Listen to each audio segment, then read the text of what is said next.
എന്നാലും നിന്റെ അച്ഛൻ ടിക്കറ്റ് എടുക്കാണ്ട് ട്രെയിനിൽ യാത്ര ചെയ്തിട്ടുണ്ടെന്ന് പറഞ്ഞാൽ ഞാൻ വിശ്വസിക്കില്ല. അത് മദ്രാസ് വരെ. ടിക്കറ്റ് എടുക്കാണ്ട് യാത്ര ചെയ്യുന്നത് മാത്രമല്ല, ടിറ്റിയുടെ വെള്ളം ഒഴിച്ച് പാട്ട് പാടി ഡാൻസ് വരെ ചെയ്തിട്ടുണ്ട്.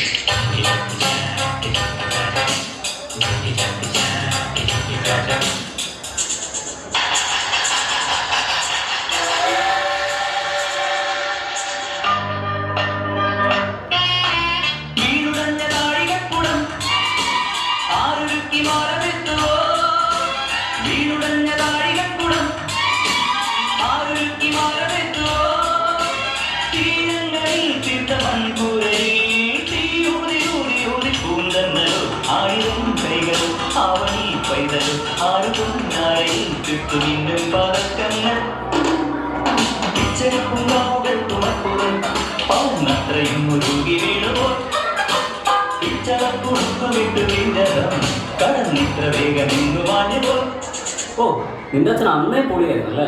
ആയിരുന്നോന്നു. പുള്ളിയുടെ കോളേജ് ലൈഫ് അല്ലായിരുന്നോ അറിയാൻ ലൈഫ്.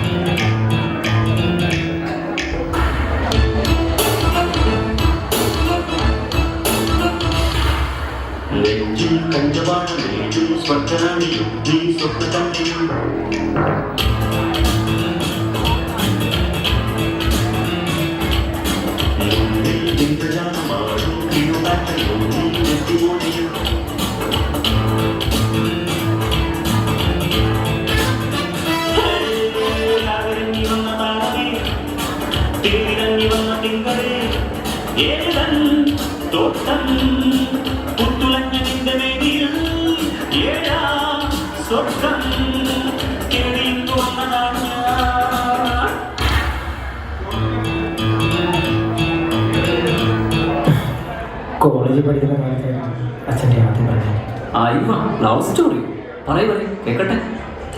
പണ്ട് കോളേജ് മാസിന് വേണ്ടി വർക്ക് ചെയ്യുമ്പോഴാണ് അച്ഛൻ ആദ്യമായി ആ പെൺകുട്ടിയുടെ ചിത്രം പകർത്തുന്നത്. പക്ഷേ ആ ചിരി പതിഞ്ഞത് അന്ന് ആ ക്യാമറയിലല്ലായിരുന്നു, ആ കണ്ണുകളിൽ, ഹൃദയത്തിൽ.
പക്ഷെ ആ പ്രണയത്തിന് അധികം ആയുസ്സുണ്ടായില്ല. എന്നിട്ടെന്ത് ചെയ്തു? എന്നിട്ടെന്ത് ചെയ്യാനാ, നമ്മളാ പുഴക്കരയില്ലേ, അവിടെ പണ്ടൊരു ഷാപ്പുണ്ടായിരുന്നു അച്ഛൻ്റെ കൂട്ടുകാരൻ്റെ. അവിടെ പോയിരുന്നില്ല ആ പകലില്ലാണ്ട് വെള്ളം അടിച്ച് ആ സങ്കടം തീർന്നു.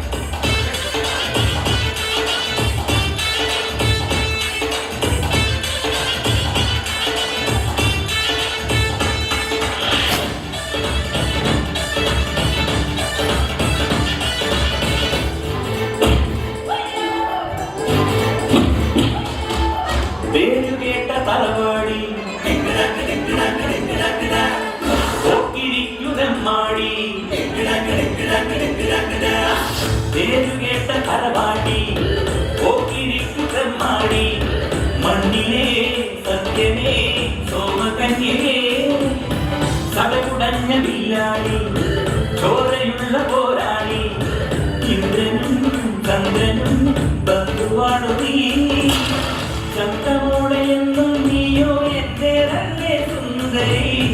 അതിവ്യക്തമാകും നേരം സ്വന്തം നീയേ കൺമണി കൊടുമടി കരളിന്റെ കുടത്തിലെ നടിയാടുടനെ ഹൃദയാൽ വരവേ അഭിഭവിയെനിക്കില്ല പതിക്കെന്റെ മതി പുറപടരും മധുരം പുനരാൻ കണ്ടുകിട്ടു പറച്ചൊരു കടക്കെണ്ണം അടിച്ചെന്നെ കുട്ടിക്കിട്ടു വരിക്കില്ല കിട്ടിക്കിപ്പെണ്ണേ അതിരിച്ചിട്ട് മറിച്ചിട്ട് മുണിച്ചിട്ട് മരിച്ചിട്ട് കുളിപ്പിച്ചു കേട്ടതല്ലേ കൊടുക്കപ്പെണ്ണേ. ആ അല്ലേലും പണമില്ലാത്തൊരു കിനാവാണ് എന്നാ പറയുന്നത്. പണം ഉണ്ടാക്കാൻ വേണ്ടിയിട്ടാണല്ലോ അച്ഛൻ അന്ന് ഗൾഫിലേക്ക് പോകാൻ തീരുമാനമെടുത്തത്. അന്ന് അച്ഛൻ കണ്ടതാണ് ഒരു വലിയ കിനാവ്, നിധി കിട്ടിയ ഒരു കാണുന്ന കിനാവ്.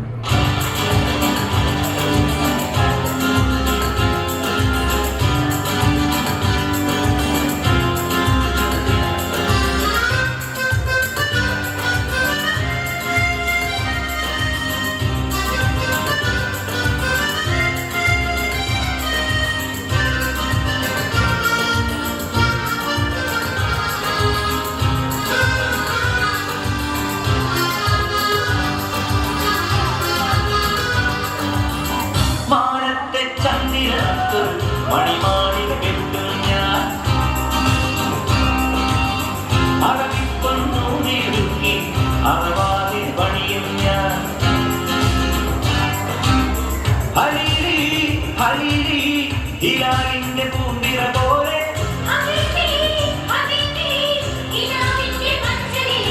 സുൽത്താനായി വാഴും ഞാൻ. ഓ അപ്പൊ അതാണല്ലോ നീ ഈ ഗൾഫുകാരന്റെ പത്രാസ് കാണിക്കുന്നത്.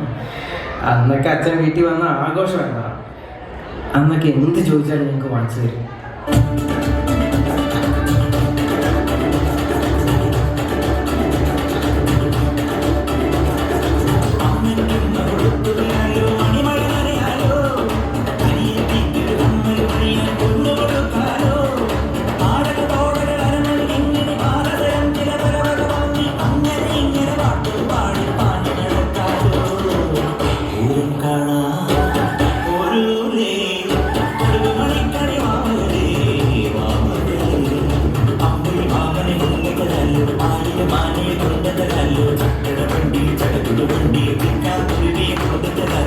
എന്നിട്ട് മൂപ്പരിപ്പ എവിടാ?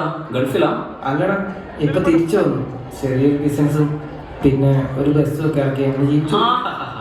അടിപൊളി. നമ്മളെ ഗൾഫ് മോട്ടോഴ്സും ദാക്ഷാണി ബിസ്ക്കറ്റ് ഒക്കെ ആയിരിക്കും അല്ലേ നടത്തുന്നത്. ഇതിപ്പോ നമ്പർ 20 മദ്രാസ് മീ മുതൽ വരവേൽപ്പ് വരെയുള്ള കഥയായിരുന്നു. നിന്റെ അച്ഛനാടാ ലാലേട്ടനാ? അങ്ങനെയാണോ? നമ്മുടെയൊക്കെ ജീവിതത്തിൽ ഒരിക്കലെങ്കിലും ഒരു ലാലേട്ടൻ കഥാപാത്രം കടന്നുപോയിട്ടുണ്ടാവില്ലേ? എന്താ ഞാൻ പറഞ്ഞത് ശരിയല്ലേ? ജീവിക്കാൻ വേണ്ടി നട്ടോട്ട് ഓടുന്ന ദാസനായും തൻ്റെ കുടുംബത്തിന് വേണ്ടി ഏതറ്റം വരെയും പോകുന്ന ജോർജ് കുട്ടിയായും അങ്ങനെ എത്രയെത്ര ലാലേട്ടൻ കഥാപാത്രങ്ങൾ നമ്മുടെ ഹൃദയത്തിനുള്ളിൽ നിറഞ്ഞു നിൽക്കുന്നുണ്ട്. അപ്പൊ തുടങ്ങാല്ലേ?